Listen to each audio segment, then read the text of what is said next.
AP liquor scam కేసులో YCP MP Mithun Reddy arrest అయ్యారు. ఇవాళ మిథున్ రెడ్డిని సిట్ అధికారులు కోర్టులో హాజరుపరచనున్నారు. మిథున్ రెడ్డికి నోటీసులు ఇచ్చి అరెస్టు చేశారు. అరెస్టుపై ఎంపీ కుటుంబ సభ్యులకు సమాచారం ఇచ్చిన సిట్ అధికారులు ఏపీ లిక్కర్ స్కామ్ కేసులో మిథున్ రెడ్డి A4 నిందితుడిగా ఉన్నారు. కాగా ఈ కేసుకు సంబంధించి సిట్ అధికారులు మిథున్ రెడ్డిని విచారణకు పిలిచి 6 గంటల పాటు ప్రశ్నించారు.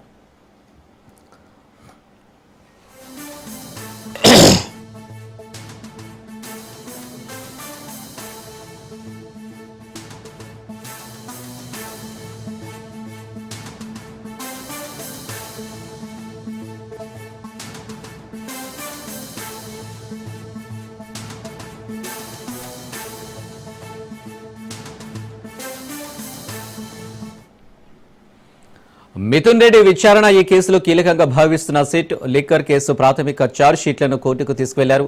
300 పేజీలతో కూడిన ఈ ఛార్జ్ షీట్లో 100కు పైగా RFSL నివేదికలు పొందుపరిచినట్లు సమాచారం.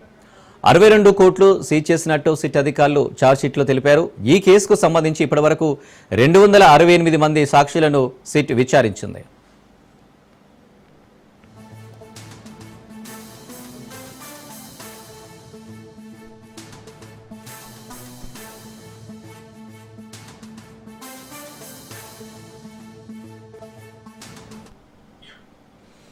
ఇక అరెస్టు కాకముందు విచారణకు హాజరయ్యే టైంలో గన్నవరం ఎయిర్పోర్ట్లో మిథున్ రెడ్డి హాట్ కామెంట్స్ చేశారు. రాజకీయ కక్షతో తప్పుడు కేసు పెట్టారని మిథున్ రెడ్డి అన్నారు.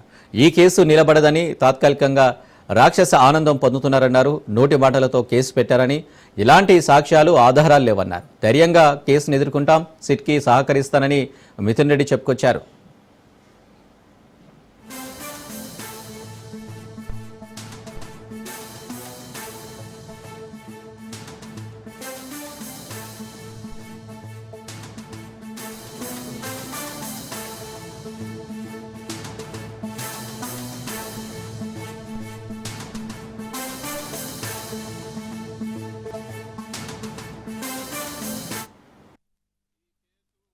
పూర్తిగా రాజకీయ కక్షలతో పెట్టిన కేసు. ఇది నిలబడే కేసు కాదు. ఇప్పుడు ప్రస్తుతానికి హరాస్ చేసి ఏదో అరెస్టు చేసి వాళ్ళు ఆనందం పొందొచ్చు, కానీ ఇది నిలబడే కేసు కాదు. ఇది పూర్తిగా ఒక తప్పుడు కేసు. సో దీని గురించి ధైర్యంగా ఎదుర్కొనే దానికి సిద్ధంగా